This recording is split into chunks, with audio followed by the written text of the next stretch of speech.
Hi, and welcome to this Burlington Mayoral Forum presented by Town Meeting TV. I am Sasha Goldstein from 7 Days.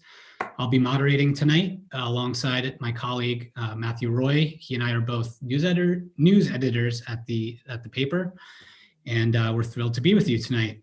We have 6 candidates here tonight. One dropped out, one was sick. And this is a live event. We will be taking calls. So if you'd like to participate, that phone number is 802-862-3966. And I'll read that again as we go throughout the night here. So we have just under 2 hours here, 6 candidates, a lot to get to. I'll give a little rundown of the rules here. Each candidate will be allowed to have a 1-minute opening statement. And then each candidate will have 1.5 minutes to respond to the questions that I ask, as well as questions from the public. We'll also give candidates the opportunity to ask one another a question. And each candidate will also be allowed 2 30-second rebuttals. So if their name is called, I will go to them and see if they want to respond to that. We'll also be going through each candidate will answer in alphabetical order. So we will, and then that person will go to the end of the line. So with opening statements, we want each candidate to tell us why they are running and what experience they bring to the position. So we will start in the alphabetical order with Hike Bedrosian. Thank you very much, Sasha. I'd like to say thank you to Channel 17 and to 7 Days for hosting this event, and to the staff of each of these institutions for their vital work in keeping us all informed and connected. Hi, I'm Hike Bedrosian. I'm 48 years old. I'm a single parent of 2 great teenagers who go to Burlington schools. Hello, Emmy and Tico. Thank you for watching. I was born in Burlington and I've lived here my entire life so far, except for a few months in Philadelphia and about a year in Texas. I'm a graduate of Burlington High School, Community College of Vermont, and the University of Vermont.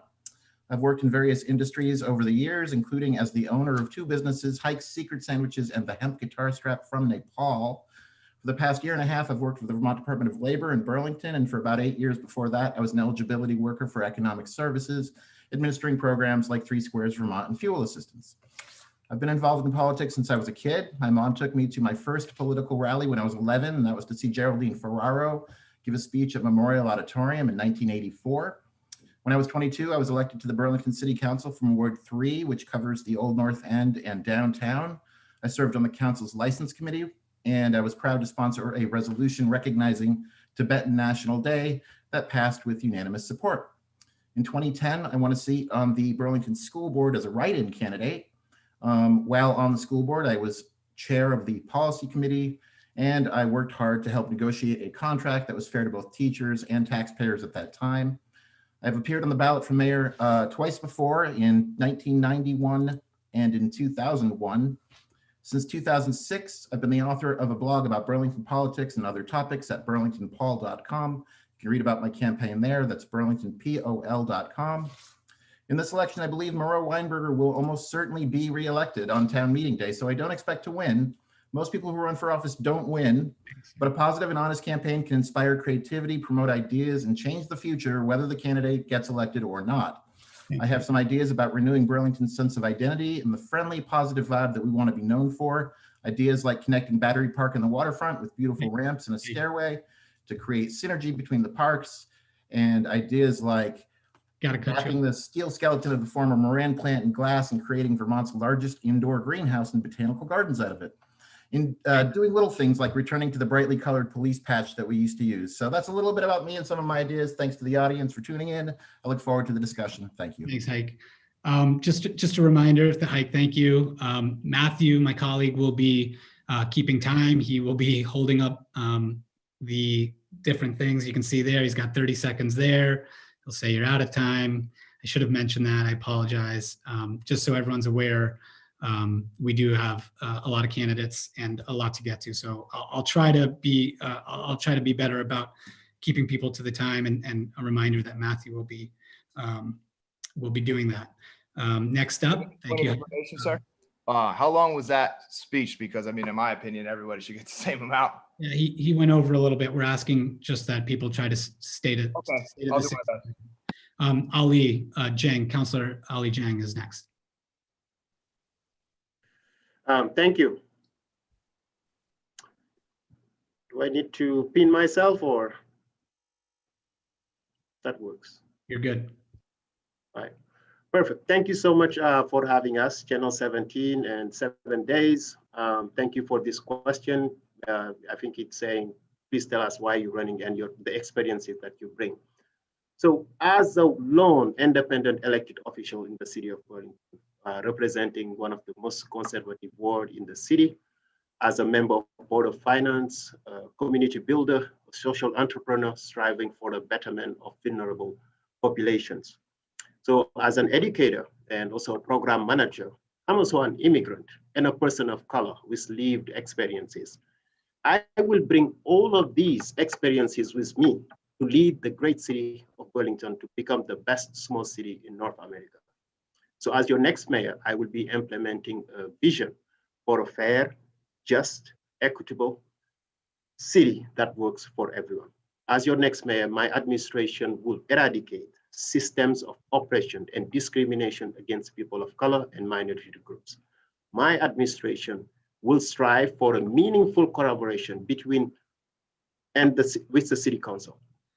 Together, we will strive for a sustainable economic development, smart growth, respect of our lake and environment, while ensuring public safety and fiscal responsibility. To learn more about me and why I'm running, please visit my website, alijeng.com. Ali has always been your ally in City Hall, and I'm looking for your vote on town meeting day. Thank you. Thank you very much, Ali. And we'll move on to Will Emmons. 1 minute, please. Yes, sir. I just wanted to make a correction before I start. I'm actually an independent as well. So your vote counts. Get out and vote. Wear a mask.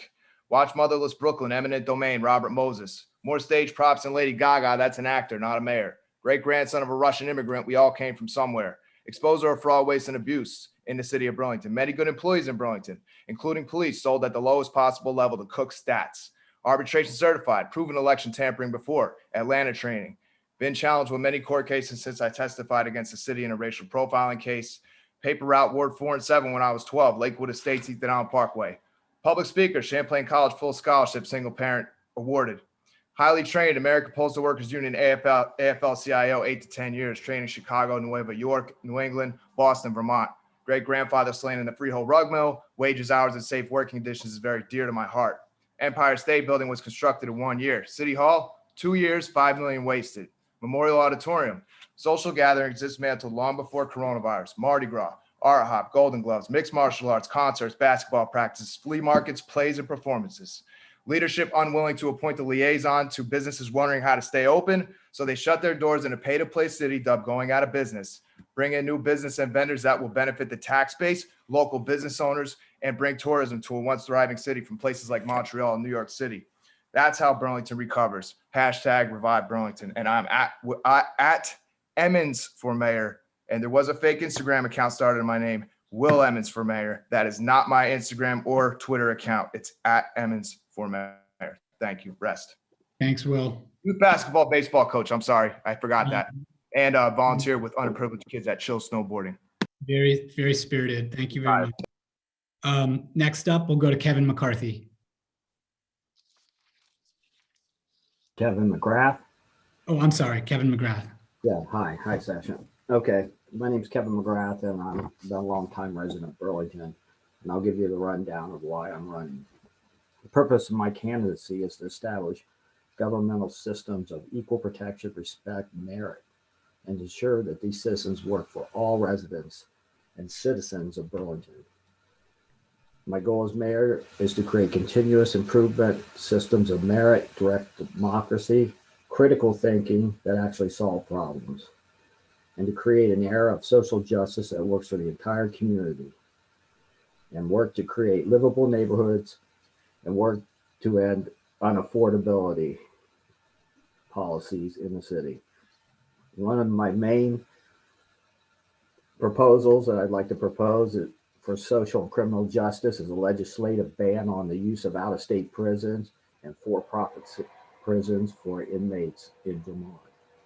Also, I'd like to see the demilitarization, de-escalation of tensions between law enforcement and residents they've served, and change the nature of police forces to safety forces to ensure the rights of all residents. And last, have a grandfathered residency requirement so that law enforcement lives in the community that they serve. I also would like to propose local government reforms for the city of Burlington to a full-time mayor, 7-member council government, reform planning, economic and community development, address issues of corrupted governmental processes, less ad hoc, direct democracy, and less adjunct government. Work for social justice by supporting the rights and dignity of those who rely on earned income from the negative effects of excessive wealth concentration. And I've also like to see a number of education reforms, like maybe the establishment of Vermont State University. Thanks, Kevin. Okay, thank you. Thanks. And sorry about that. This is Kevin McGrath. I apologize. Yep. College, sir. Next up, we're going to go to City Councilor Max Tracy. Thank you so much to you, Matt and Sasha, for hosting the debate, and also to Town Meeting TV and 7 Days for putting it on as well. I'm running for mayor to make Burlington a city where all can afford to live. We know working people living on fixed incomes, and families are being priced out of Burlington because of high property taxes, rent, childcare expenses, and so much more. These trends are unacceptable, and they prevent people from putting down stable roots in Burlington. My administration will prioritize being a city government that is accessible to all, collaborative, transparent, and accountable with its actions. As mayor, I will invest in a vibrant future for the whole community. Together, we can contain and overcome this pandemic, lift the local economy, clean up our lake, uproot systemic racism, reduce our impact on the climate, and so much more. These bold actions not only address the issues of today, but they make us more resilient for our future challenges as a city. Burlingtonians deserve better than maintaining the status quo that only works for the powerful few. This moment in time is one of struggle, but it does not need to be one of fear. Let's be clear about what's at stake in this election. This is not about just surviving a pandemic. This is about having the courage as a community to take on our most pressing issues as a city. Electing a new mayor is exactly what our city needs to emerge stronger. When we work together, anything is possible. As your next mayor, I'll be your partner in building the future we deserve. Thank you very much, Max. We'll move on to the incumbent mayor, Murrow Weinberger. Great. Thank you, Sasha. Thank you, 7 Days and Town Meeting TV for bringing us together tonight. I look forward to the day when we can have events like this in person again. But while better times are coming soon, for now, we continue to grapple with a historic pandemic, a great recession, a long overdue reckoning with racial justice, and an accelerating climate emergency. This is a once in a century convergence of multiple simultaneous crises. This is a moment that demands proven leadership. Moments like this are no time for a mayor without management experience to be learning on the job. The last year has shown us how high the stakes are right now. Since the first days of this emergency, I have asked the city team to act on a simple, powerful belief that in a global pandemic, local actions matter. In response, we remade city government and we launched dozens of initiatives. And that, combined with the incredible vigilance of this community, has made Burlington, Vermont one of the safest cities in the country throughout this pandemic.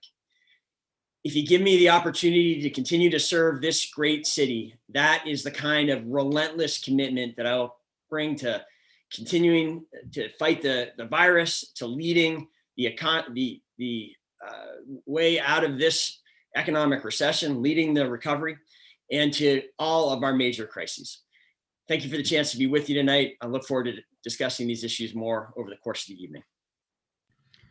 Great, thank you so much. And with that, we'll just dive right into the questions. A lot of these are reader submitted. We did solicit those. So the first one is Sasha, can I just ask a quick question? How about the questions on the document that you send out? Are those going to be? Those are the topics of what we're going to talk about. Yeah. So. Okay. Thank you. So the first one, obviously, the first one I'm going to dive into here is an issue that's been pretty important in our city and nationally the last year, especially, or it's come to the forefront. And this, to start off, we'll go to Ali. The question is, what are your thoughts about the city's response thus far to racial equity issues in Burlington? What's missing? What could be strengthened? What would you propose to do to improve the situation for all Burlingtonians? Thank you again, Shasha. Yes, and I think, to date, the city of Burlington has not been doing so well over the past 9 years. And I think as the city council, I have already started the plan by securing the creation of the Racial Equity, Inclusion, and Belonging Committee office, currently being chaired by Taisha Green. The creation of a Racial Equity Inclusion Committee that I currently chair right now. And as the next mayor, I will oversee the implementation of the strategic planning currently being developed by Taisha Green and team alongside the Boston Consulting Group. In addition to those accomplishments, the biggest gain toward racial justice will be made when core city appointed positions reflect the racial diversity that exists in this great city. And an ongoing coordinated training for the city staff and our partners to understand that racial equity is actually a gift and it is also the future. I think Burlingtonians have now the chance to elect someone who has never been in office in terms of race and racial diversity. Thank you. Thank you very much, Ali. We will go next to Will. Yes, and certainly is not a shot against you, Ali. Inclusion office, that was brought here in about 2014, if I'm not mistaken. Now, the chief of racial profiling came in about 2015. I witnessed a racial profiling assault in 2017. Reached out to Senator Sanders, reached out to the ACLU, I got plenty of managerial experience, by the way, reached out to the ACLU, reached out to the NAACP, and nothing against those organizations. When I didn't get any results, I went and got a lawyer for the gentleman myself. I'm not going to say his name, but he was being assaulted and called the N-word. And when he fought back, he was charged with a felony and 3 years in jail. So during court, they dragged it out for a year. I testified against the city of Burlington. I wanted to say how I feel about race in this city because it's a question. I know the mayor's socially engineered comment stating that Burlington has not thrived since the 1960s. That was when people were fighting for civil rights and getting beat with nightsticks. And the place where I'm from around is Asbury Park. It wasn't really happening in Vermont, so people might not be aware of that, but they are because of history. Batman, Leahy, Dark Knight Rises, the democracy puzzle. I will be going through the police department with a couple police and citizens that I know and addressing all racial profiling incidents, as well as priority number one. That is priority number one. Equal and equitable enforcement of the rules is imperative to a thriving city. Can't have it without it. Thanks a lot, Will. Let's go next to Kevin McGrath. Hi. As far as social justice, the most important thing for me personally right now is pursuing a legislative ban on out-of-state prisons and for-profit prisons using inmates from Vermont. And that accompanied with the general demilitarization of law enforcement is like a top priority. We need to de-escalate the tensions between law enforcement and the residents. We need to have people accountable. We need to have, like I say, change the nature of law enforcement to public safety. And like I say, I think it's important that law enforcement live in the communities or have some type of feel for the communities that they live in. And as far as what's going on in Burlington, it hasn't been adequate. And we really need, for step number one, is basically to bring the prisoners home from Mississippi and ban that practice. And that would be a good start. And then we can start on the other issues in the state and in the city. Thanks. Thanks a lot, Kevin. We'll go on next to Max Tracy. Great. Thanks for asking such an important question. I'm committed to uprooting systemic racism across our city by making sure that institutions are held accountable for their actions. Our police department, for example, must be held accountable through real independent community oversight to the disproportionate use of force leveraged against our Black and brown neighbors. Department data shows that Black people represented 28% of use of force cases during the first 10 months of 2020, despite comprising just 6% of the city's population. This is the highest rate recorded since Mayor Weinberger has been in office. In response, we must continue to transform public safety by transitioning armed officer positions into social support roles that better address community needs like trauma-informed mental health support, substance use disorder treatment to address the dire opiate crisis that we face, and outreach to individuals experiencing houselessness, among others. Our city's racial justice efforts must go beyond public safety, though, to include cultural and economic empowerment in line with Operation Phoenix Rise, forwarded by the Racial Justice Alliance. We must ensure that business, land, and home ownership become more accessible and affordable options for BIPOC community members. 97.7% of Burlington's Black and brown neighbors are renters, with just 2.3% owning their home compared to 38% of white residents. In addition to more broad-based policies like rent stabilization, we should, for example, create targeted revolving loan funds to support BIPOC and business and home ownership across the board. Thank you very much. Let's go next to Murrah Weinberger. Great. Thank you, Sasha. Thanks for this question. Reckoning with our country and our community's long, shameful history of racial injustice is going to be a dominant issue of the next 3 years, and it's really going to be a dominant issue for many years beyond that.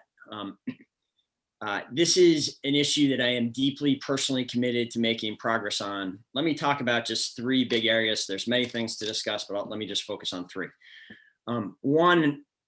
One is really a hot, urgent issue right now. As we continue to fight the virus and attempt to build our way out of this economic recession, every day we need to make sure we are looking at the work we're doing through the lens of racial justice and make sure that we are having a racially just public health response and racially just economic recovery. I launched a plan to do just that last June. We've tried to stay true to that every day. We're doing it right now as we try to distribute the vaccine and more. Secondly, last summer, with over 30 organizations from really leading organizations here in Chittenden County, I declared racism a public health emergency here in Burlington. And over the next 3 years, we need to forge progress addressing those racial disparities, ending that emergency. And we had a milestone with that work just this week when our new public health equity manager was hired. In the years ahead, if I get to continue to lead this work, I intend to bring the same urgency, focus on data, focus on rapid deployment of resources that we brought to the opioid epidemic to this issue. Finally, we have a real opportunity to lead the country with our task force on reparations. Let me just say one last thing. This is when I say this is an issue that's deeply personal to me, I say that because I'm the daughter. Both of my daughters are children of color, and I wake up every morning and I ask myself, I tell myself, when I am done in this job, I want to be able to say to them that I did everything I could as the mayor of Burlington to assure that Burlington would be the best community it could be for them. That's the kind of commitment I bring to this work. Thank you very much for that. And Haik, we'll go on to you. Thanks very much. I think as mayor, probably one of the most important things you can do is hire racially diverse staff, and that includes police, importantly. The more diverse the police force, the better. And I think the city should continue to utilize and strengthen its relationships with organizations like the Africans Living in Vermont, the Joint Urban Ministry Project, Boys and Girls Club, and then to lead by example by calling out microaggressions or implicit bias where you see it, and by continuing to institute training for city workers about those things. Great, thank you very much. Before we go on to a second question, Matthew, is there anyone calling in? Do we want to bring someone off the phones or? Sasha, we do have a caller who had a question about housing. And if our Oh, sir, producers, sir, before you read that off, can I just ask a quick question? And I don't mean to transpose the order of business and Robert's Rules of Order and all that, but is it possible that we could go through the questions on the essay first, or is we're going, we're going to go through the Robert's Rules of Orders don't really apply here. We're gonna go to a caller on the phone who has a question about housing. Fair enough, because there was a housing question. That's all I asked.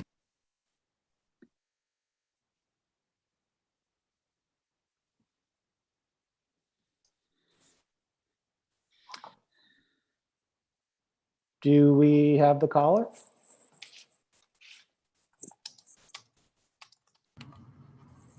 The question is, what will each candidate do to address rising rent and housing costs in the city? Okay, so that was about rising rents and housing costs in the city. We started last question with Ali, so we'll start this one with Will. And I don't want to be redundant because I know that that was one of the similar questions on the essay, which I'll answer later.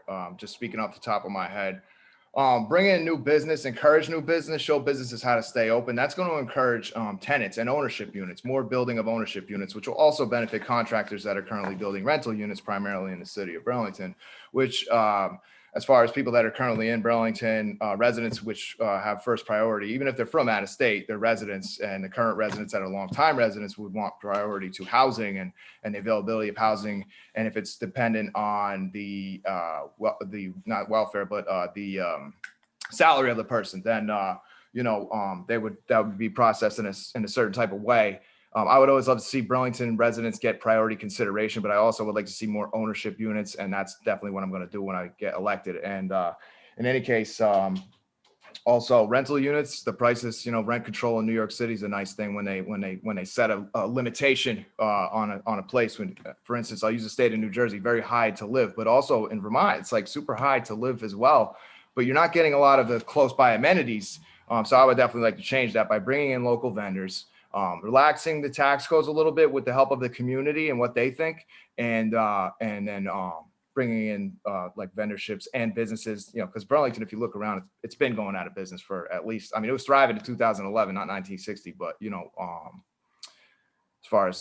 as far as like community-ness, open businesses provide community-ness, and that brings in bigger businesses, which also bring more community. So now the next thing you know, within a year, you have a nice growth pattern. Okay, thanks, Will.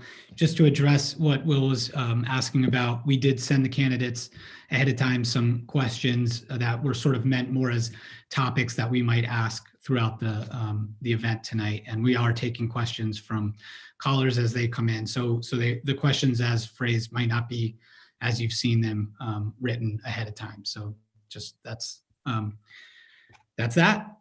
Let's move on now to Kevin. Hi. It's interesting he talks about Burlington in 2011. Well, in between 95 and 2000, Burlington was a much more dynamic, better city than it is now. 20 years later, it's on the verge of being a failed city. And bad housing policy has played a large role in that. We need to have a new attitude towards housing in the city. We need more owner-occupied structures. We need different ways of doing things. We need to get our planning processes, and our community economic development processes. They need to come in line with the citizens and residents of Burlington. They have a lot of challenges here in the near future. And one of the biggest one is Airbnb. It threatens to strip mine the whole city. And that's what I mean about protecting residents against excessive wealth concentration, where people from other states are renting out our city, to make money. And then we have poor quality housing and all those issues that go with it. So I'm definitely looking for some type of economic justice and a different approach to the way they do things now. And the issue is very complex. They've been talking about it for a long time. And I'm out of time, so thanks. Thanks, Kevin. Let's go on next to Max Tracy. Sure. So I think in a pretty fundamental way that capitalism is the root cause of the housing crisis in Burlington and across the United States. Homes have been transformed into commodities, and profit is seen as being much more important than social need. I think the poor are being forced to pay more for worse housing, while everyone else competes for a limited supply of safe, decent, and affordable housing. Stagnant wages in our community, combined with steadily increasing rents, have caused over 60% of renters to pay far more than the 30% of rental income for rent, which is the level that's considered to be kind of reasonable for what you should be spending on that housing cost. And so I'll focus on the 3 Ps of a progressive housing agenda to produce new housing with a specific emphasis on homes that serve low and moderate income families, preserving existing housing stock of affordable housing, and protecting those who are marginalized and vulnerable through expanding tenant protections. I think the current mayor has focused on a more market-driven, supply-only strategy. And as rents rise, wages have not. We need to implement rent stabilization policies that brings rents in alignment with people's real incomes. As mayor, I will lead this effort through a charter change granting the city this authority, and then would facilitate a public engagement process that would culminate in the passage of new rent stabilization ordinances. Housing costs are out of control, and we need to do much more to bring them under control. Great. Thank you very much, Max. Let's go on to Mayoral. Thanks, Sasha. I appreciate the question from the caller. This is one of the most important and defining issues in this race, and a lot of what you just heard from Councilor Tracy is just flatly inaccurate. I want to be really clear about this. Housing has been a major priority of mine for the last 9 years. We have made great progress, and the policies that Councilor Tracy just talked about, to the degree they differ from the policies I pursued, and many of them are my policies, but to the degree they differ, they would take us backwards, not forward. Housing is an issue, really, my whole professional career has been focused to. From the time my first job out of college wasn't even a job. I was a volunteer for Habitat for Humanity in Americus, Georgia. And from that time forward, I've really believed that housing, it should be a human right. But if we're serious about that, if it's going to be more than just a slogan, we have to build a lot more homes. That is the core of this issue. The core of this issue is not capitalism. The core of the issue is we don't have enough homes. And my policy has been to have an and strategy to build as many more homes as possible. I have been as committed to the working with the nonprofits and using all the governmental sources we can to build as much and preserve as much permanently affordable housing as possible. I hold my record on that up against Mayor Sanders, Mayor Clavel. That's the background I came from, was building permanently affordable housing, and we've built hundreds and hundreds of new homes and preserved hundreds of homes in my time in office. That's not enough, though, if we're serious about actually making housing a human right. If we're serious about it, we have to build more homes any way we can. And that is what I have done by fixing Burlington's broken housing market, and we have been successful. Over the last 9 years, we have built more than 1,300 homes. Rents are not rising out of control now. They were when I came into office. They're not now. We have doubled the vacancy rate and rents have stabilized. Now's not the time to go backward to the failed policies of the past. Let's keep going the direction we're going. Thank you. Thank you. Max, I don't know if you wanted to use a rebuttal. I'll give you an option if you want. Like I said, everyone has 30 seconds. I know he mentioned you. If you'd like to, you can. Sure. Yeah. I mean, I think the people have continued to express to me that they continue to spend an exorbitant amount of their incomes on housing costs in the city, having to make very real choices between food and healthcare and paying their rent every month. And so, while we've brought additional units onto line, that has not done nearly enough to make material changes to people's well-being in this city, such that rents have stabilized, let alone reduced, in a way that's been able to improve people's quality of life or expanded their access to safe and affordable housing. Thanks a lot. Point of information, Sasha. I just heard the same 2 opening speeches I heard in the last porno debate. And then I heard the same back and forth rebuttal conversation. I'm just pointing that out to everybody listening. Well, thank you very much. We appreciate that. Moreau, I don't know, were you indicating you wanted to say something? That's okay, Sasha. I'll save my 2 rebuttals. Okay, sounds good. Thank you. Let's go on next to Hike. Thank you very much. Housing and rental is a vexing problem. And I'm not sure that the answer is simply to build more and more housing, because I don't think this necessarily follows the classic economics of supply and demand. We can build more and more housing, but more and more people are just going to come. We're never going to meet the demand because the demand is infinite. So that's what makes it so vexing, I think. I agree with some of the other candidates that mentioned ownership units. Owning is cheaper than renting. And so if you want to bring down the cost of housing in aggregate, you can do that with a higher percentage of ownership units. The problem is not everybody can afford the initial costs and the barriers to ownership.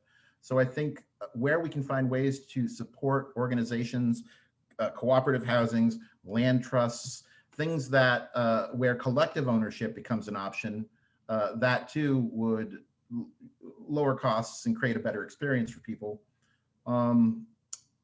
But I don't pretend to have the answers on this. It's a very vexing problem, which we're always going to be grappling with.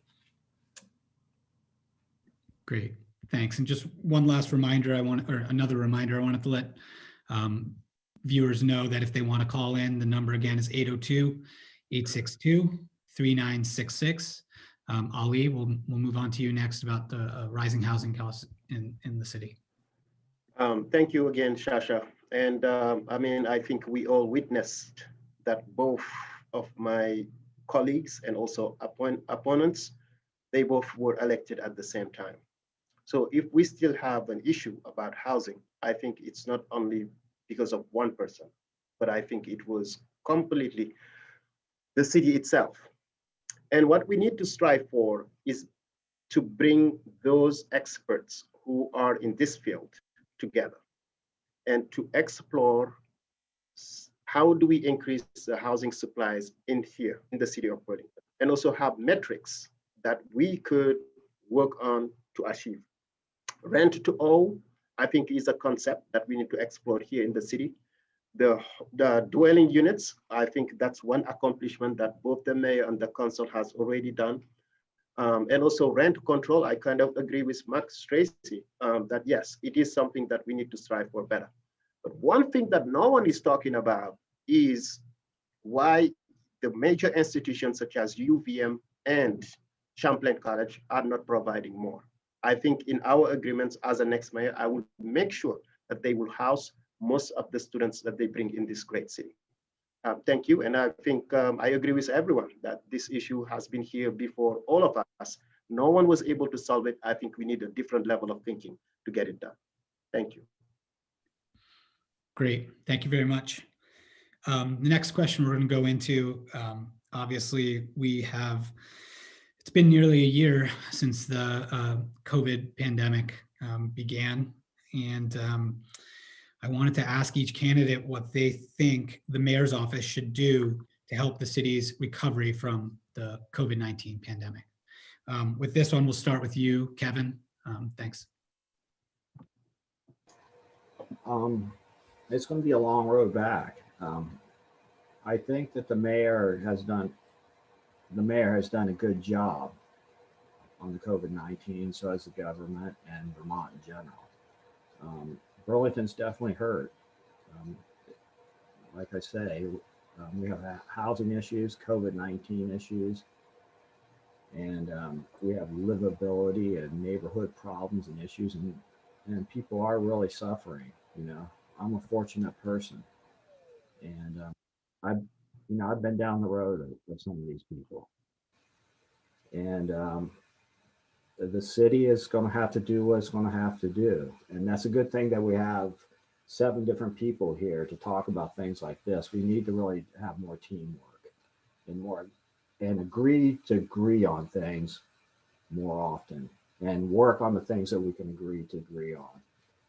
And rebuilding the city, the whole Cityplace project and all that. The only thing I'm gonna say about that is you're just lucky you don't have a half-built building there right now.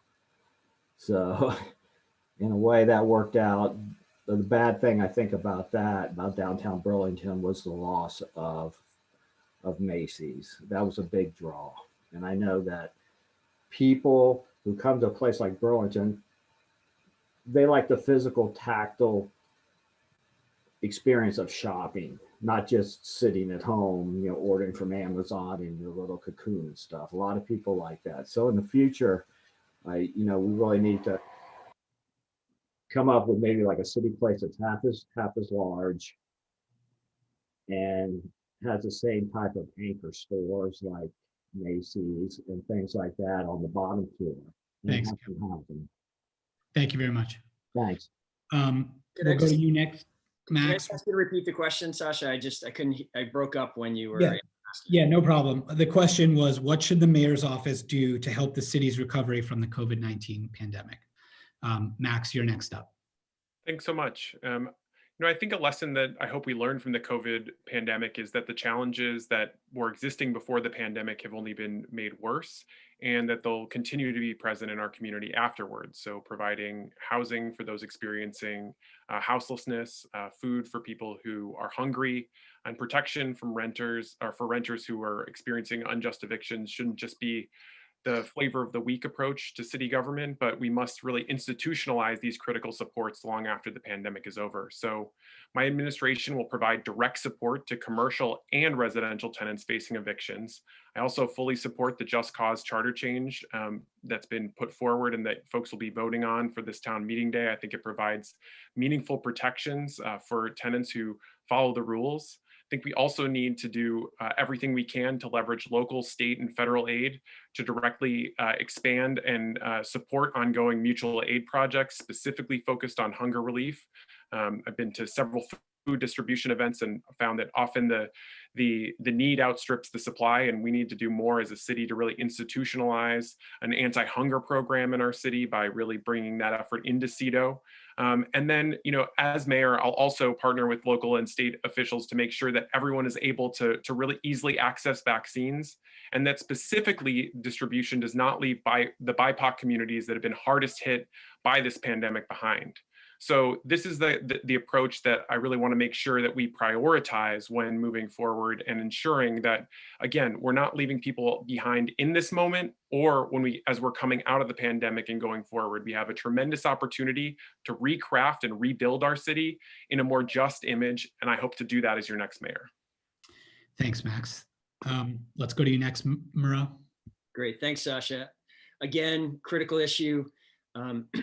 There's no doubt that this is going to be a key focus for the mayor for years to come. I think it's going to take a long time to get out of this, and I think this is one of the reasons voters really should ask themselves: is this a time to stick with proven leadership, or to bring on someone who will be learning on the job? I see three major things that we need to do to lead our way out of this recession, to recover from this pandemic. First of all, we have to focus on it. Just now, that was one of the first times actually throughout this campaign I've heard Councilor Tracy say anything about the recovery. I've made it very clear that right now the focus, top priority number one, is ending the pandemic. And as soon as we've done that, and I think we're going to get there sooner than some people think. I think we're months, just a matter of 12, 16 weeks away, hopefully, from when we can really start to shift our focus to leading the economic recovery. You got to be ready and prepared and experienced when that happens. And that's point number two. My administration will be is organizing itself now, reinventing itself now, just the way we did for the pandemic, to be ready to secure the millions of dollars of federal money that is going to be coming down in the months ahead, and then deploy it in the right ways. I think having the right relationships is going to matter. I'm excited, frankly, the news this week that Luke McGowan is leaving us on Monday to go to the White House. That will be a key relationship going forward. Third, point is, as we are deploying that federal money, we got to look for ways to make permanent progress with it, just like we did with a new place and using federal emergency dollars to have a year-round low barrier shelter. There's going to be more opportunities like that in the months ahead. I'm going to be ready for it. Thank you. Thank you. Max, I don't know, you have one more rebuttal. I know you were mentioned there. I don't know if you wanted to. Yeah, absolutely. I mean, that's just simply not true. I mean, if you go to, if you listen to, go to our social media channels and just look, we've been consistently trying to put out good information about vaccine access, about testing access, with the help of some of the great mutual aid organizations like Iceberg Consulting that's been doing really strong work and putting out strong graphics, making sure that we're getting good information out to the public and using this campaign as an opportunity to focus on a variety of issues, but also specifically to share good pandemic related information with people who are also following what's happening with this mayoral election. So it's just simply not true. And I would appreciate if we can just really stick to the facts here. Great. Thank you very much. Let's go to you next, Heike. Very much. On this issue, I think Moreau has done a fantastic job, and I want to thank him as a Burlingtonian. It's been very comforting knowing that he's been on it in the way that he has been. So it's hard to conceive of doing it better, from setting up the response center to just letting people know where testing can happen and organizing all of that, and now the vaccine stage. It's been a comfort, and I think this is one of the reasons it's very hard for me to conceive of him losing this election. I don't see it happening. But I would just continue with those efforts. And I would say one more thing too, in that this pandemic has damaged us psychologically, all of us. And great public arts, great public works of art, like a kinetic sculpture or an indoor greenhouse, could help heal our psychology going forward, as well as inspire and create a tone for the city. So that's my answer on that. Okay, thanks, Heike. Let's go next to Ali. Thank you. Yes, I think it would be important before talking about this to thank Governor Scott and also his team for those quality updates, and also Tim Ash. I think he also has done an incredible job keeping people informed. And I think, what is missing, what the mayor could have done better and did not do, even though we asked him over and over and over to look at this issue outside of Burlington City only, and to try to bring Chittenden County or the surrounding communities together. Because I think the great presentations that he's been doing, it would have been better if it was a little bit coordinated with Winooski, South Burlington, because this virus does not discriminate against borders. It's everywhere. So I will create, as the next mayor, a position of public health emergency, which never existed in the city of Burlington, who will provide leadership and expertise to my team to ensure that we are able to beat COVID-19, the opiate crisis as well, and other public health emergencies in the future. This crisis did not discriminate against people of color, race, but we need science to continue to do the right and necessary work. During the pandemic, maybe many people do not know, but vulnerable communities who did not have access to many of these informations. But I was there in the community building and making sure they get tested, making sure that we eradicate, misinformations and so on and so forth. So I will continue to just do what I've been doing as the next mayor of the city of Burlington. Thank you. Thank you. Thanks a lot, Ali. Will, let's go to you next on this one.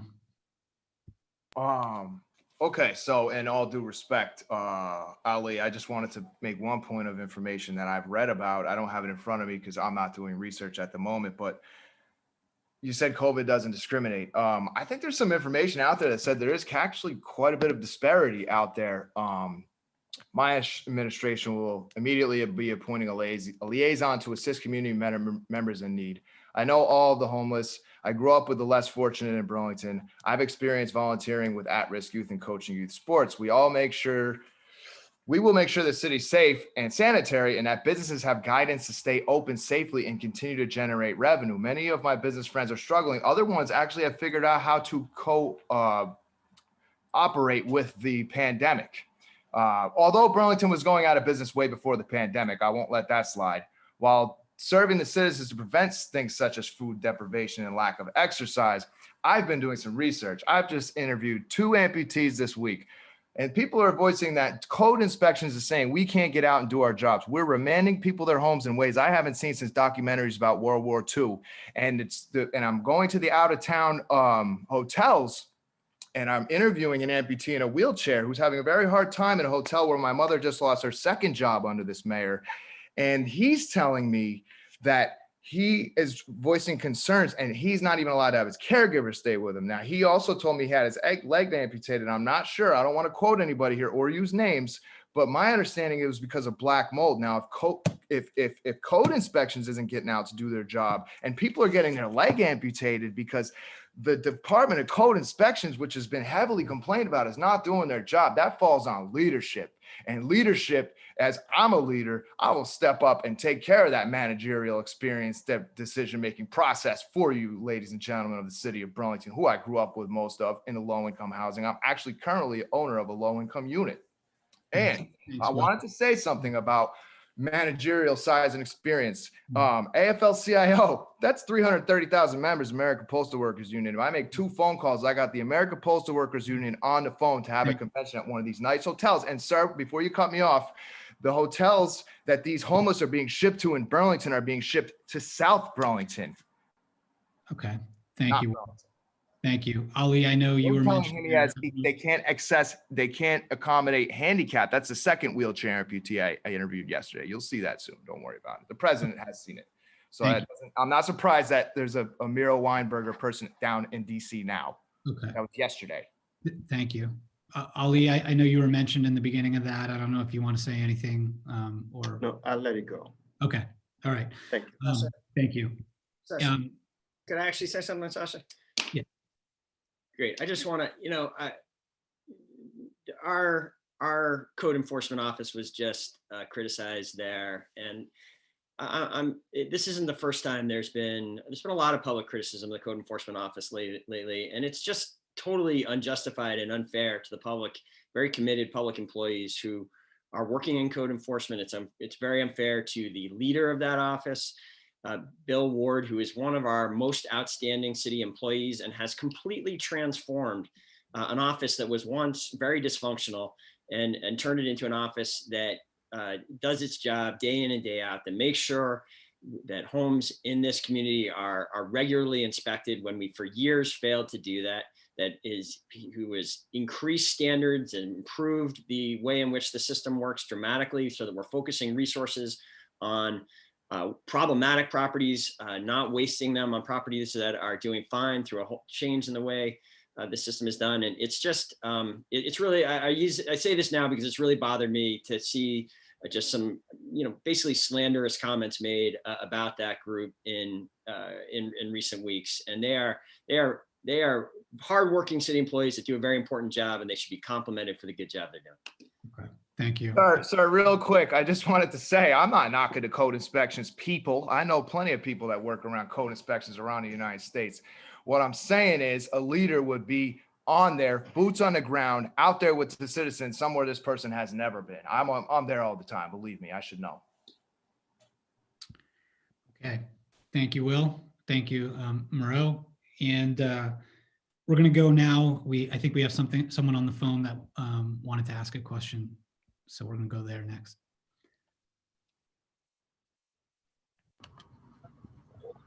Okay. With increasing regular beach closures because of algae blooms, what is each candidate's vision for Burlington's role in lake cleanup and health? All right. Thank you very much, caller. Lake cleanup and lake health. That question will go first to Max Tracy. Thank you for that crucial question, as the lake is just the real crown jewel of Burlington and something that we really need to take better care of. I think that I was a strong supporter of the water bond that passed a couple of years ago, really strongly promoting that bond. I've made sure to, in the intervening time, tour the wastewater facilities to understand exactly how that bond is being implemented. And I'll continue to follow up on work to update our aging infrastructure that concerns that's directly related to wastewater, stormwater, and stormwater. Trying to bring down the combined sewer overflows that we continue to see. I think we also need to make more and expanded efforts towards developing rain gardens at the neighborhood scale. This is a strategy that we've seen has actually brought the combined sewer overflow that happens in the Old North End down significantly. So that's something that I think a strategy we need to push forward. I think the other piece around algae blooms that we need to understand is that this is an area where this is an area and an issue that demands regional coordination. Burlington needs to take action for sure, but we also need to do more to have a statewide strategy, really coordinating with surrounding communities to address phosphorus loading that is also a driver of those algae blooms that cause those really unfortunate and damaging algae blooms that really just destroy so much joy in our community on a regular basis, and importantly also destroy our lake. Great, thank you very much, Max. Let's go to you next, Moreau. Thanks, Sasha. So the caller has a common misunderstanding about the history here. In fact, now in 2021, we have far fewer incidents and magnitude of lake pollution than we have historically. And we've made very steady and significant progress on that over the last 9 years, because it has been a priority of this administration. And we are better than we have ever been at this work. And we are on the cusp of getting far better, because we are in the middle of investing the historic wastewater and stormwater bond that I proposed and campaigned for and secured 92% of the voters' approval for. We're actually, this year is going to be the biggest single year of the deployment of those funds. We have something like $11 million in infrastructure investments taking place. They're in one stage of construction or another right now, and 2021 will be a year of great progress. Stormwater infrastructure has been just one piece of a larger focus of this administration on addressing our historic infrastructure challenges as an older community. Again, this is an area over the last 9 years where we have turned around the trajectory of our streets, our sidewalks, our parks, and it's something I'm focused on. I'm committed to continuing. I think we need one more investment focus like that in the coming year, and that's something I'll be excited to lead. Oh, great, thank you very much. Let's go to you next, Heike. Thanks very much. I'm a little surprised to hear Moreau say that it's better now than it's ever been. It doesn't feel that way to me as a longtime resident. It feels like it's getting worse, not better, but maybe that's just perception. What seems apparent, though, is that we continue to have these spills where sewage goes into the lake. And so that needs to stop.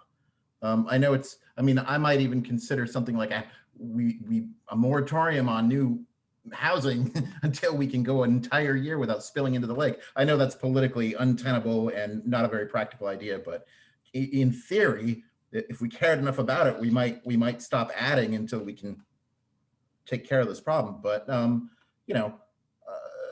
it's great that we passed the water bond. I support that. More and more robust efforts. We just have a capacity problem. We have to make sure we have the capacity to handle our mess. So I would do everything responsible in that regard to make sure that we continue to maintain and we upgrade and we look for alternative ways to deal with waste. I think there's alternative ways out there that we can explore. It's a tough problem. Great, thank you very much. And again, we're on the topic of lake health. We'll go next to Ali. Thank you. And thank you for the caller for asking this incredible and wonderful question. And I think our lake is one of our greatest assets, actually. And it attracts a lot of activities in the city of Burlington. And we need to do all we can in our power to make sure that it's a healthy and great lake. And how do we also preserve it for the future generations? It would be important for each voter in the city of Burlington to do research about what are these candidates talking about. Go to their website, and I believe I am the only one in this rate who is talking about the restructuring core governmental service department to tackle infrastructure upgrades. Under my administration and during my 100 day in office, I will start a feasibility study to consider combining both the electric department and also the public works water division to become one utility department. The feasibility study will include a cost-saving mechanism under the merge, a joint utility billing system, and a plan to upgrade underground system, including wastewater, stormwater, and water lines, as well as to put electric utilities underground in major arteries in our city, such as North Avenue, Pine Street, Colchester Avenue, and more. What we need is a wise and innovative solution approach, focused, that will make sure that my administration will have a guided work in order to get the things done. A wise and innovative solution focused approach will be at the core of my administration and guided our work together. Thank you. Thanks, Ali. Will, we'll go to you next on the issue of lake health and keeping the lake healthy. Okay. So I've heard a couple things. I mean, first of all, rest in peace to Ruth Bader Ginsburg. She was a crown jewel referred to in her biography of Time magazine, which was not the whole biography, but to refer to the lake as a crown jewel is a slap in the face. I call it Flint, Michigan. Listen, you want to call it a glitch, 2 million gallons, 3 million gallons, 100 million gallons being dumped. And listen, I could show you how to clean up a lakefront managerial perspective wise. You take a dredger, you clean up the sand, you bring in some new sand so there's no rocks and sticks going in these little kids' feet. Needles, we're talking about anti-drug up here. Well, let's keep the needles out of kids' feet, because when you don't clean the sand with a raker, and you don't bring business in where there's like drinks being served at the beach, and you don't have security down there properly because it's not existent, the whole process, when you can't swim in the lake. I was in Old Orchard Beach one day, beautiful, just south of Portland, which is 4 times the size of Burlington. I get back to Burlington with my son, and it's been some time, buddy, but I'll tell you what, when I walked into, I would never let my kids swim in that lake, but I walked down there myself. And I waded into the lake after getting from Old Orchard Beach, beautiful water, smells good, just south of Portland, 4 times the size of Burlington, that manages their water properly. And I smelled sewage all over my leg. And I look over, I see little kids flopping in it. And that's not management. And that's all I got to say about it. And it's intentional too, as well. Not a mistake. Flint, Michigan. Okay. Thanks, Will. Anyone? I don't know. That was kind of a broad. I don't know if anyone wanted to say anything to that, but or I can keep moving on to Kevin. Yeah, I'm a person who has experience in stormwater, sewage, and municipal sewage, and Burlington has dropped the ball a long time ago. The repairs they're making now, they should have made 20 years ago. And it's definitely, much like the housing system in Burlington, Vermont, it's substandard and is easily overwhelmed, is antiquated, and they do need new solutions. It should be one of the top priorities. And the main thing is, I think the main point is that this is work that should have been done 20 years ago. And now they're just starting to talk about it. And, I'll kind of disagree with Moreau on some of these issues. I'm sorry, Burlington is not a better place. And that's why I'm calling for people, to elect a new mayor. I hear some good things from Max. I hear some good things from Ali. And, water quality is a big issue. And Vermont in general has dropped the ball. So hopefully with the new Biden administration and the funding, we can address these issues. Thanks. Great. Thanks, Kevin.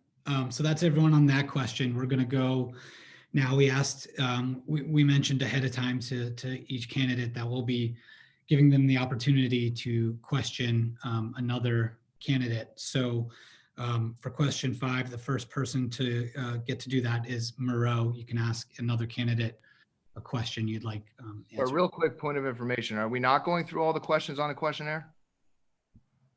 Depending on time. Yeah. So this is our next step. We're going to go, everyone's going to ask a question. So you have a little time to think of who you want to question.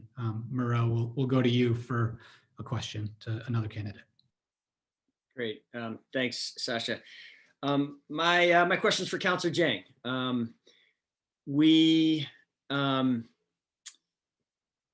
One of the biggest issues we're facing right now, in fact, there's a big decision coming Monday on it, is where are we headed with our police department? From my perspective, the council created a crisis last summer by voting to, over my objection, reduce the police department by eliminate 30% of the officers. And I proposed I thought it was a terrible idea at the time. I was very clear about that. I proposed a compromise that would have ensured that we kept a cap of about 85 to 90 officers. And Councilor Jang supported that at the time, and I appreciate it. But recently, I'm unclear where he stands. I proposed another compromise. Question, please. I'm sorry. Yep, another compromise, which is the police public safety continuity plan.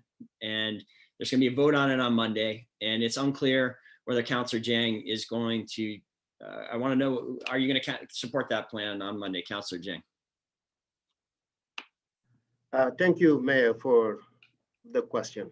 And I think it will be important to clarify that the City Council did not start this problem, but I think they tried to solve the issue that you did not solve. I think the issue here is not the council, but it is the mayor who could have taken action when it was needed and hot and when no one was looking, and you did not, sorry.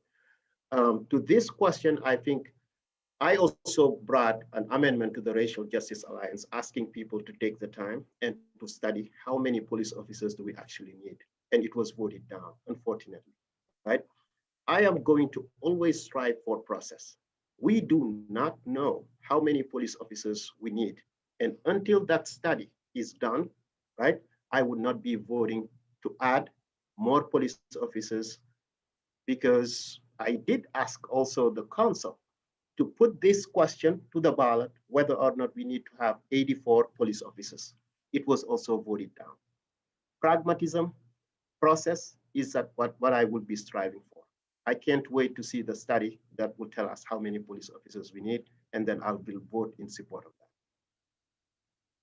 that. Great, thank you, Ali. I don't know, Moreau, did you want to rebuttal on that, or are you good? I mean, Sasha, we're still thinking we just get 2 rebuttals, right? So I'll take a pass. Okay, all right, thanks. Hike, we'll go to you next if you want to ask another candidate a question. Thanks. Okay. Boy, I've got a really good question for Max, and I've got a really good question for Moreau, and I guess I have to choose. So it would be more fun for me to ask the Max question, but I think it's more important to ask the Moreau question. Moreau, can you explain your perspective on what happened with your writing to the medical examiner, the state medical examiner, to try to get the report about the homicide involving Corey Campbell delayed? I think that's what I read. Can you explain what happened there? Because to me, I mean, my perspective is that sounded a little bit unethical.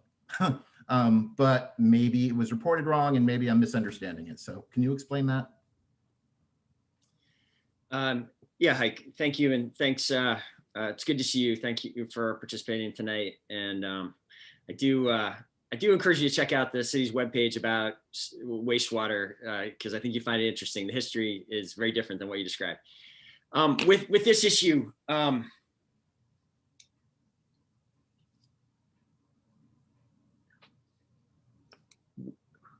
what Chief Del Pozo and I did in that moment was to follow the chain of command. We had a real concern about the report that was about to be issued from a heads up we had been given by the medical examiner. We thought he got his report wrong then, and I've talked, I still think he got the report wrong. Forgive me, but you're not a doctor? No. So, I mean, is it your place to say that you got it wrong? Well, it's not only me that thought he got it wrong. We've talked to many medical examiners, and listen, just because someone is an expert doesn't mean they should be beyond reproach. It should be beyond questioning. I think that's very dangerous thinking. Nothing else in our system works that way. But do you know how that appears? And as a layperson, can I finish the question? So, as a layperson, I challenge anyone to read that report even today and understand how the medical examiner can, on the one hand, say that he doesn't know what the cause of death was, and on the other hand, say that it was a homicide. Those two things just don't make any sense to lay people. They don't make any sense to experts in this field. And we were asking through the chain of command for clarification on that. And I think that was the right way to do it.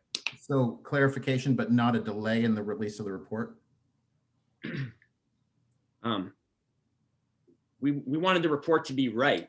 And we were asking the supervisors of that individual to try to get it right. And I think that was the right way to handle it. The city attorney has said it was the right way to handle it. And I stand by that. Okay, I disagree. I think that answer is disappointing, but thank you very much. Can I actually follow up there, Mayoral? I wondered, that happened before the video of that altercation came out. And I wondered if your perception of how the incident went down, I wonder if that changed your feelings on that at all once you saw the video. No, Sasha, I had seen the video by that point. I think what happened, listen, what happened with Mr. Kilburn and Mr. Kilburn's death was a tragedy. And my heart went out to the Kilburn family then, and it goes out to them to today. And we, at the same time, I think a further, what was at stake then is whether a police officer was going to be called out as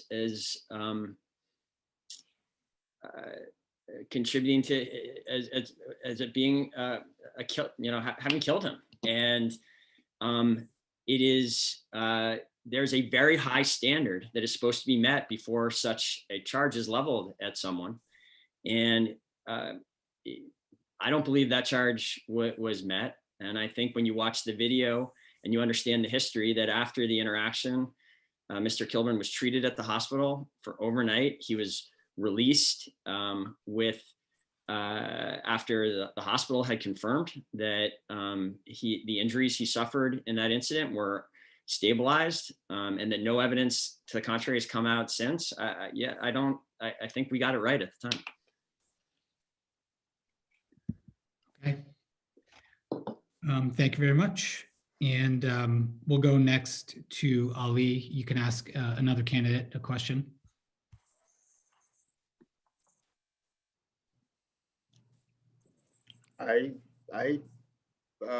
Maybe yes, a question for Miro, and was just wondering if it was in front of you today, the racial justice resolution, would you veto it, or have you regretted not vetoing it when in June? So Ali, the racial justice resolution was a very long resolution coming at a key moment in our community evolution. Sasha, may I rewrite my question then? I'm going to answer your question, Councilor Jang. I mean, I think it's a yes or a no. I don't like you going all the way to Winooski and coming back. Just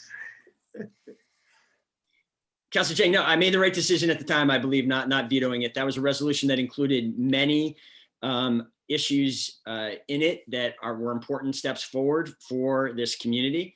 And it passed with a veto-proof majority, making it somewhat an academic issue, whether or not I would consider that. And that's why I crafted the one thing that gave me major concerns. I crafted a compromise that would have avoided this crisis. And I think that was the key vote. It was the vote in the budget about whether or not we would keep a floor of 85 to 90 officers. And that over my objections was stripped out of the budget on a 7-5 vote, essentially a party line vote. We have a second opportunity now for the council to fix the crisis that the council created and ensure that Burlington will continue to be able to respond to all the calls that we get from Burlingtonians, basically do the public safety work that Burlingtonians expect, provide 24-hour public safety services. Because of the council action last summer, that is now, we're on a trajectory where we're not going to be able to continue that. I am calling on both of the councilors in this race, Councilor Jang, you and President Tracy. You have a chance to fix this crisis that the council has created on Monday. I hope you'll do it. I think it'd be good for us to know tonight whether you're going to take action to fix the public safety crisis you've created or not. You want to rebuttal? May I rebuttal? Yes. Yep. I mean, I think it is important to not share elements that are not very factual and also very true. One, Miro, I'm sorry, but you did not present another plan after the racial justice resolution. You did not. There was no communication. There was no memo, but you just embedded a language within the budget resolution, thinking that people will not catch it. And the council did catch it, and then we voted on it, and I voted in support. I voted in support. And I also always voted in support for the council to take the right route, basically process pragmatism, always about the police issue. It is important for us to be factual and around what we're saying and not provide half-baked truth because we are on a debate. Thanks. Thank you, Howard. Sasha, can I respond to that? Sure.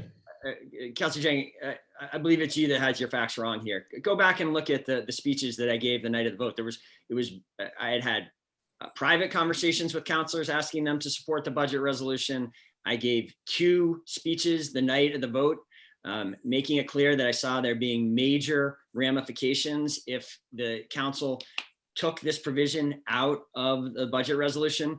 And it's all there on video. Everyone can go and look at it. I was very clear that I was concerned about what the council was doing. So was my police chief. It couldn't have been clearer. Okay. I'll let it go. Okay, you good? Thanks. Right. Will, you're up if you want to ask another candidate a question. Yeah. I want to make a quick note real quick, just based on some of the stuff I've heard in the last 5 minutes. I've heard Del Pozo's name. I've heard Clavel's name. I've heard Trump's name in the past. Pluses, minuses. We love him. We hate him. We love Clavel. We hate him. What you don't know about me, sir. Will, just a question, please. Yeah, I got you. Please. Okay. Now I want to note in this question what the intention is. The mall project. Now I got inside information about this, about the steel, that kind of thing, the publicity stunts, and jacking up of the rent of the tenants to push them out. And Macy's not cutting them any tax breaks. I would like to know for any city councilor. My mother's lost 2 jobs now. First, she lost a job at Macy's. Then she lost a job and part of her retirement. And some people lost all of their retirements. And that's workers' wages, hours, and working conditions. Now in South Burlington, she's at Henry's Pub. She just got pushed out of there at Larkin Terrace or Larkin Properties. I would like to know, did anybody on the city council propose any type of tax break, any type of tax bill, any type of incentive for Macy's to stay. And I would note ahead of answering that question, Macy's was not doing terrible at that point in time. There was plenty of people coming down to Montreal. That was part of our tax base that we lost when they left. Question for Will. Anybody present a tax bill, a tax break, any type of incentive for Macy's to stay? Okay. Max, do you want to answer that? It's kind of an interesting question. I didn't put together a tax break bill for a large multinational corporation. I don't think that we should be bailing out large corporations and trying to give them tax breaks. I think we need to be supporting small businesses and specifically, across our community to make sure that they're able to thrive. Sir, can I rebut that? Sure. Yeah. I've been in Bernie's office for many years as a progressive leaning person back in the day. I'm independent. I have values. And as in Bernie's office, I did a lot for veterans, things of that nature, election tampering. When we're talking about capitalism and bailouts, that's not a bailout. I said tax break. I didn't say bailout. When you cut off their artery, you put their customers outside in the snow while you're blowing up Cityplace, making money off the copper. You're putting their customers outside on a makeshift pothole-ridden sidewalk, and now they got to exit in 0-degree weather while it's snowing outside, and that pothole-ridden sidewalk was not plowed properly. I've been around here a long time, and a lot of employees in Burlington, tax base stats, Thanks, lost Will. their jobs in that situation. Thank you. Thanks, Will. I don't know. Ali, did you want to, I know it's sort of to the council. Do you want to say anything or? Yeah, I mean, I think Max Tracy answered it beautifully. And just to add that, it seemed as if that Macy's, it was not the only store in Burlington or in Vermont, but they were closing all around the nation, a couple of their stores. I think it's important to add that into the mix. Rebuttal, sir. Rebuttal. Second rebuttal. I think that, okay. Second rebuttal. Yeah. Okay. So I used to deliver papers in Lakewood Estates. I also used to flip burgers at Wendy's in Lakewood, New Jersey. Now, Lakewood's an interesting place. The mayor owns the entire city council, police department. It's all corrupt. You got racial profiling. You got whatever down there. It's a bad place. Okay. And rebuttal wise, I mean, listen, workers, people, a lot of people lost their jobs when Burlington started going downhill, when Macy's was targeted so that they could move the police station in there. And my buddy, it's so funny because he went back to Yonkers Fire Department after he lost his job in the Burlington Fire Department, didn't get promoted. Must have been something about him. I don't know. He went back to Yonkers. In any case, before you cut me off, sir, I would just like to note to the citizens of Burlington, Burlington High School is a beautiful place. I went there before I went to Freehold Regional High School District. And you got to keep moving. I just want to keep. I know you do. I know, but just let me finish, sir. I just find it interesting. Are we throwing more rentals up in Burlington High School? That's a beautiful building. Why are we moving it over to Macy's? Was that pre-planned? Okay. All right. How do citizens feel about that? Thanks. Kevin, let's go to you next. You can ask someone else, another candidate, a question. Sure. My question is for Councilor Tracy. Would you be willing to support a legislative ban by the state of Vermont on the use of out-of-state prisons and for-profit prisons for housing inmates from Vermont? I'm sorry, I couldn't hear the end of the question. Could you please repeat it? Sure. Would you support a legislative ban on the use of out-of-state prisons and for-profit prisons to house inmates from Vermont? Absolutely, no question. I think that that's a practice that has led to real issues. I mean, we've seen significant violations of, I would say, even human rights in the context of these for-profit out-of-state prisons. So I support ending the practice of for-profit prisons just in general. I think the more profits associated with incarceration, the more prisoners you'll have. It's just that simple. We need to end mass incarceration as part of a broader program of uprooting and dismantling systemic racism, because that type of system has disproportionately impacted people of color and specifically Black men in our country. So I think we need to dismantle that system, and Vermont can be part of leading the way in that effort. Thank you. I agree with you. Sir, can I rebut that? Do I have one rebuttal left? No, that's it. Will, I'm sorry. Oh, I used two in that one? I thought I only used one. You've had at least two. So I think, we're going to move on. Thank you. Max, you are the last one to ask another candidate a question. Sure. So I'd like to ask a question of the mayor. One of the big things that's happened in this last term has been the social media scandals at Burlington Police Department. And the mayor was shown the fake social media account prior to its use. It was then used and a 7 days reporter was actually lied to. And that record wasn't corrected until months later. We've only several months after that found out that that the mayor did in fact know about this account before it was created. So, Mr. Mayor, do you regret your actions and the way you handled that? And do you take full responsibility for the damage that was done? Thank you, Councilor Tracy. So listen, I think I've answered that question many times. There's been enormous discussion of the incidents, and I've made it clear that I think it was a very challenging situation. I worked hard to get everything I could right through it. I was trying to do right by a city employee. I was trying to do right by the people of Burlington. I have apologized to the individual who was impacted by the former chief's tweets, and I've acknowledged that, you know, if I had it all to do again with 2020 hindsight, I would do some things different. I would say, you know, when I'm out campaigning right now, Councilor Tracy, what people are focused on with respect to the police is not this incident from quite a ways back now. They are focused on the current crisis in policing that you have created through your actions, through your, I think, terrible judgment to vote, unlike any other city in the country, to defund 30% of the department, abolish 30% of the police department, without a plan in place for how we would continue to provide public safety services. I'd like to know from you what I asked Councilor Jang. On Monday, you have a chance to fix this mistake. Will you take responsibility for that mistake? And will you act on Monday to fix it? Max, you want to rebut that? Sure. Well, I think that it's pretty clear that we need, one of the big issues that remains as yet unresolved in response to these crises is the real need for community oversight and independent oversight with disciplinary authority. That was something that you vetoed, much to the dismay of racial justice advocates in the community and the broader community just in general.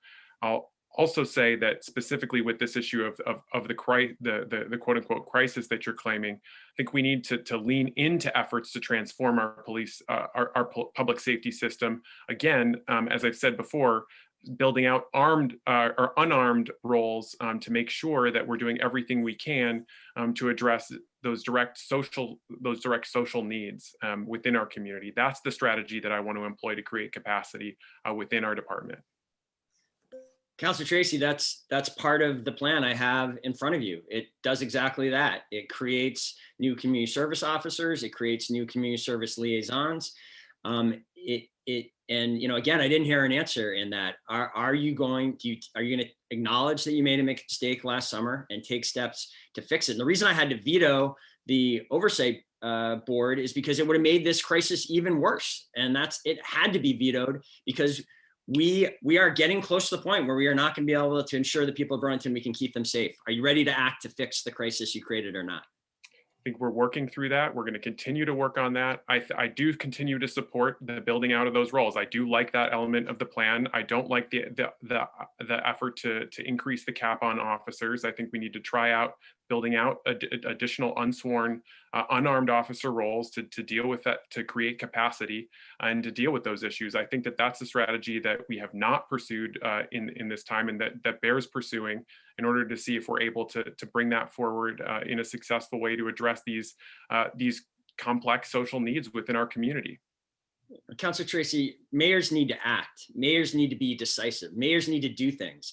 This proposal has been in front of you since December. We presented it to you in detail in December, and you still can't tell us an answer as to whether you're going to support it on Monday night. It's unbelievable.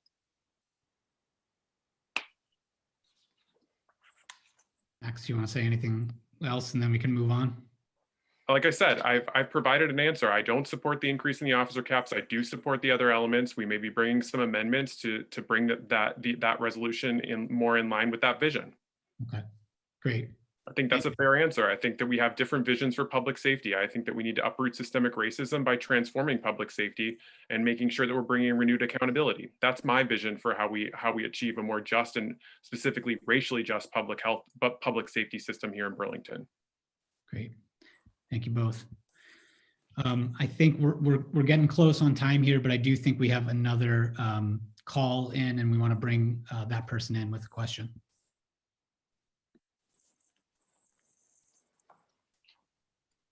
You're on the air. Oh, yeah, hi. So Burlington residents, they're increasingly frustrated about the pit downtown, aka the City Hall Place project, how it's being handled, how the contract's been mismanaged, and a general lack of communication that's been poor around the construction to residents.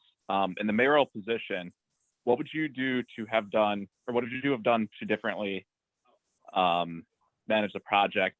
And how would you proceed to resolve the issue? And then Mira, how would you have done anything differently if you could turn back time and redo it? Thanks. Okay, so we have a Cityplace question. Let's go first. We're back to the top here. Hike, let's start with you. Thanks very much. I did not support the Cityplace project as it was proposed. I thought it was simply too big for the city and didn't fit in with the character of the city. I was very concerned that if those buildings were built, I would never get a table at Henry's again. So, you know, part of me is relieved. You know, that said, something's got to go there. I'm not concerned that we're never going to fill that space. Apparently there was a new deal made today, and I'm sure Moreau would like to talk about that. But, you know, whether it's we leave it open for green space and just connect the streets, or you know, build housing or other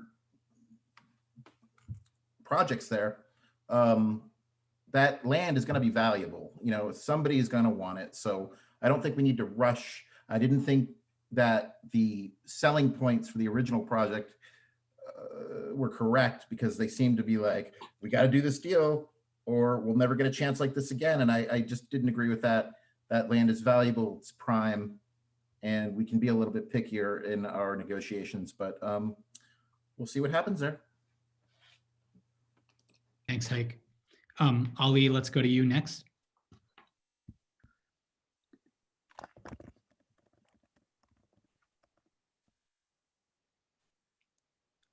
Ali? No, yeah. Yes. Yeah, I think the question is, what would I do differently? I mean, you know, I think what I'm saying is this project is needed in this community, and we need to strive for making sure that it is built. And then from there, what is the future of downtown should look like. I have always been a strong supporter of this project and would want to see it through. I was also against the city's approach in taking the legal route, bringing these developers. This development is important to the city of Burlington again. It brings jobs, it brings housing, it brings all the amenities that the city definitely need, and not to even mention the tax base that we definitely need, right? Let me just leave it to that. And I think we have now a new plan, and let's see what's going to be true. One element, though, that I've been talking to the developers and those before them and the current new developers, do they definitely have the financing in place? I think that's a question we need to ask before we move forward in one more step forward. Thank you. Thanks, Ali. Let's go next to Will on Cityplace. Okay, sir. So yeah, Cityplace, sir. Interesting question. I'd have never jacked up the rents on the people in the mall at the first place. A lot of business owners were mad about that because they couldn't make money, so they had to leave because the reports show that they were doing bad because they couldn't afford to stay. I would have never targeted Macy's. I would have never driven their Burlington citizen employees to other jobs making less money when they had earned retirements at Macy's and Filene's basement, if you've been around here long enough. The mayor answers to the will of the people, caller, and thank you for the question. The will of the body is voicing in every city council meeting things like, we're not being respected or codes aren't being followed. Then you find out somebody's amputated. Now, I'm sure he's offended. I don't know about offending the people at the code enforcement office, because if I find out about a kid dying, I'm going to be offended with the person that let him die. So as far as Cityplace, citizens need to get together. That place ain't getting built the way they want it to be built in they want it to be a boutique city, sir. I believe you ran against that on your last platform. Okay, citizens of Burlington, wake up. Cityplace is yours. You own this city. You own Memorial Auditorium. We will bring that back. Kids stay off drugs when they do Golden Gloves. And I grew up in Burlington. Crack and heroin was all over the place. And I could show you about a white heroin cover up as well. It's in my court paperwork with lawsuit filed against me for something that wasn't even related to me. Okay, well, thank you very much. Let's go next to you, Kevin. Yes, in general, the initial project was just poorly planned, and I think the citizens of Burlington, to some extent, are lucky that it didn't go as planned. It was way out of scale. The numbers didn't add up. I know people who would have had to park in downtown. They weren't happy about that, having their jobs moved. The inclusion of the University of Vermont healthcare system, that to me wasn't appropriate, and the TIF district thing. It was, to me, it was a sketchy project from the beginning. It was way out of scale. They didn't do the right thing in the way that they handled Macy's. They could have kept Macy's downtown in some manner, but that was a big draw. You have to understand, for merchants, people that I know personally. But from this point on, I would support something that's basically about half the size of the original project, retail, mixed use apartments, and hopefully we can come to some type of agreement on and what's work. But the initial project, in my opinion, it just didn't pass the test. And fortunately, it didn't get built. Like I say, you might have had a half-built hotel, because my hometown had a half-built hotel for 25 years, and those things happen. But hopefully, in the next year or two, something will happen. Thanks. Hey, where's your hometown, Kev? Just out of curiosity. I said, where's your hometown? Just out of curiosity. Springfield, Ohio. So they had like an 8-story hotel, half-built, and it stood there for 25 years. It was speculative. Sounds like Niagara Falls. Well, no, like that's a lot. That's another issue. Niagara Falls is sounds like Baltimore. Very, very, very poor. Thanks, guys. Yeah, let's just keep moving here. We're running out of time, and I want to get everyone involved. Max, if you can answer the question about Cityplace. Thanks. Yeah, absolutely. I was one of the only counselors to consistently oppose the initial project, because I felt that it was out of scale with Burlington and that it didn't provide enough benefits to a broad spectrum of the community, meaning that people across the economic and social spectrum would be able to actually participate and enjoy the development. I was afraid that it was going to be something that was out of scale and out of reach for too many Burlingtonians, so I opposed it. And I was right about that. That the design, the initial design as proposed, obviously is a failure. We need to call it that. And I think that at this point that we should have taken legal action much sooner than we did. I think there is some reason to believe that there's some positives coming out of the potential agreement.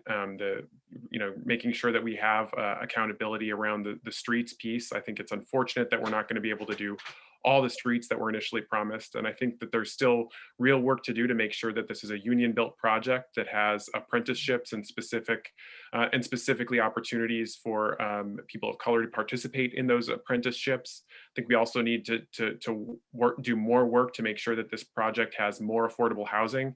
Proposed adding as little as 5% more additional affordable housing to the project, and that was something that was shot down by the council. I think we can do better.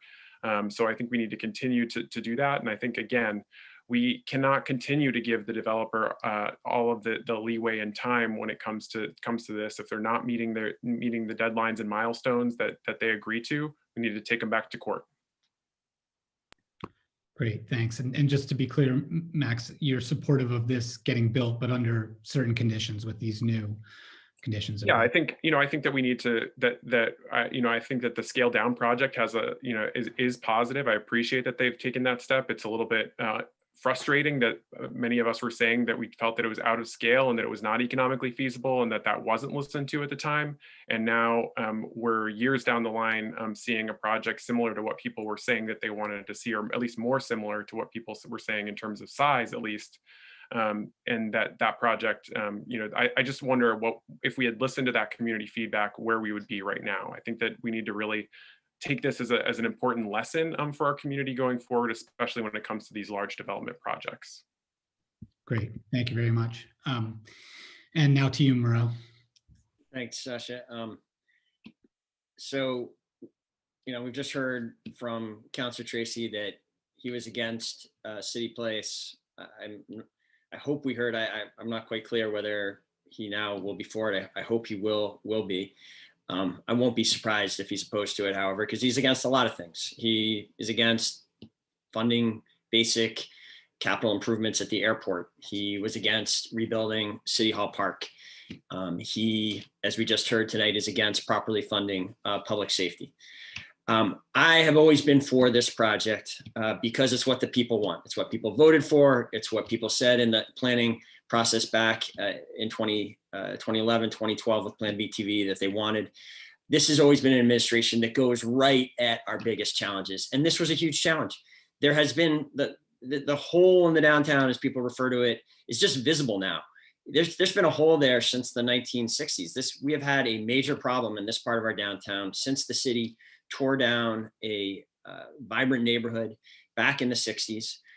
I've been working to fix that, to address it, to get back the new streets, to get homes and jobs and retail and new revenues for the city. And we've made great progress towards that goal. The fact that failing, totally wrong suburban mall building is gone entirely at the developer's expense is progress. It is good that is there, and it gives us the opportunity to transform our downtown and make progress. The announcement we had earlier today is the next step in that. It is something I've worked very hard for. I urge the council to approve it when it comes to them on February 16th. To be against this is to be for continuing this period of lack of activity there. I hope people will be for it. I'll say this final thing. I too am frustrated. This has taken longer than we hoped back in 2017. Sometimes doing big, important things take longer than you want. What I pledge to voters, if they give me the chance to continue to lead this great city and lead this project, is that we will bring the same type of persistence, focus, and experience on building things that we have brought to so many other major projects over the last 9 years. We're going to bring the same set of skills and experiences that we brought to finishing City Hall Park, the Northern Waterfront, the bike path, and building over 1,300 homes. We're going to get this done if you give me the chance. Thank you. Max, I don't know. I mean, I know you were sort of mentioned there. I don't know. Yeah, absolutely. Well, I just think that when this current mayor has been taking us in the wrong direction, I've been there to call it up, to call it out and offer a different path. I'm for holding large out-of-state developers accountable to the promises that they made, and want to make sure that, and I'm for development that is inclusive of all Burlingtonians. I'm for addressing the climate impacts that address that our airport has in respect to a broader effort to really take serious climate action. I'm for addressing systemic racism by transforming our public safety system and not trying to tap out of those efforts, but leaning into those efforts. Great. Thank you very much. Guys, this has been a really good conversation.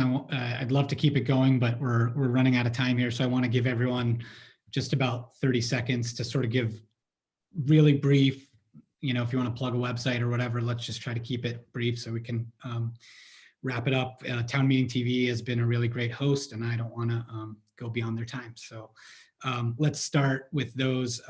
Ali, I think you're first up on the closing statements. 30 seconds, please. Thank you. I mean, I think the voters of Burlington, just today with this debate, they know exactly what is going on between these parties, politics, and their leaders. This is just unacceptable. Burlingtonians are tired and people are ready for the change. And I believe that Burlington deserves a leader who's not entrenched in partisan politics and who's in touch with the people and who will be working very hard what the people need. A leader who's willing to do the hard and necessary work to bring our city forward. Burlingtonians want a government that can be trusted to do the right things no matter what. I am seeking your vote. alijeng.com is my website. Please check me out and give me your vote on town meeting day and vote early. Thank you. Great. Thank you, Ali. Will, let's go to you next. 30 seconds, please. Citizens of Burlington, I mean, my preliminary investigation on the city of Burlington is complete. They brought racial profiling in on purpose. Read Guided by Race, or ethical guide to profiling crap toilet paper. COINTELPRO patrolling of Muslim families on my basketball team. When I wrote about that to my senator, suddenly my family was being looked at. My mom's lost 2 jobs over this guy. I got 7 lawsuits. I litigate myself. The judge doesn't even try to question my mental health anymore. Not even a question. Impossible. When it comes to porno hacking, I just noticed the last week that one of the people knew who did it faster than a federal agent. Think about that, ladies and gentlemen. Another candidate said we should go back to the 60s when we were thriving in 2011. Those are engineered comments based on race, ethically.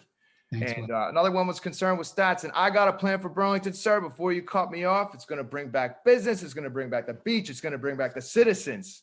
And the citizens will own the city, unlike what it is right now.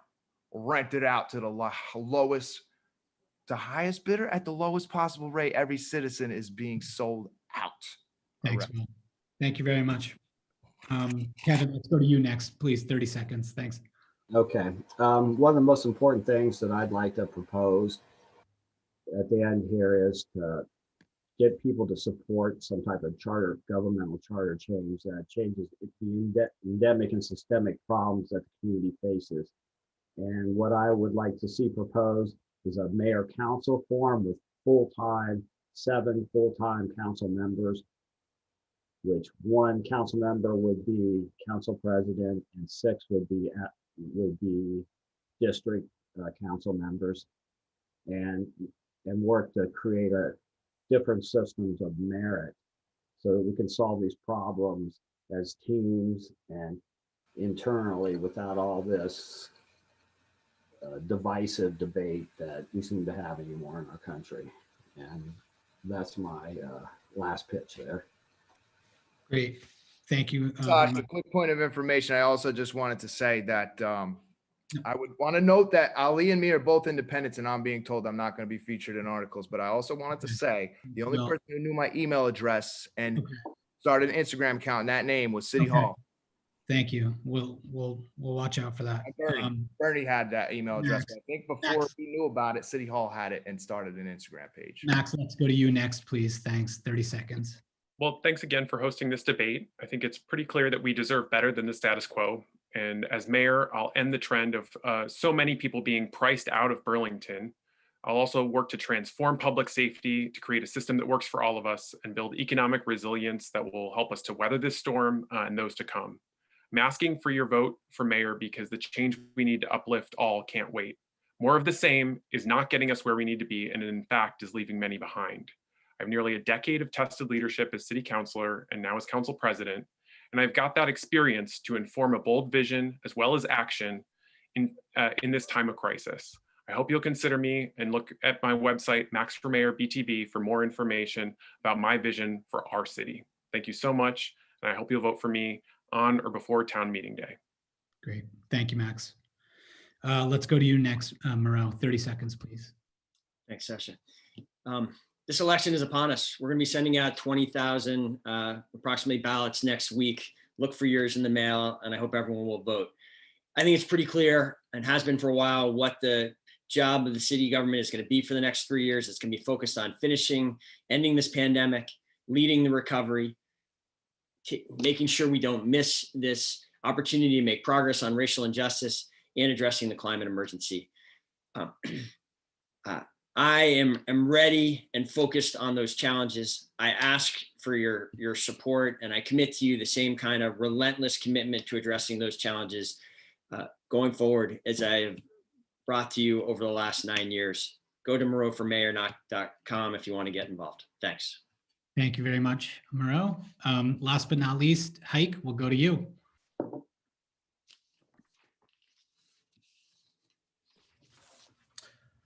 Thanks very much again to Channel 17 and to 7 Days for hosting this event and for inviting me.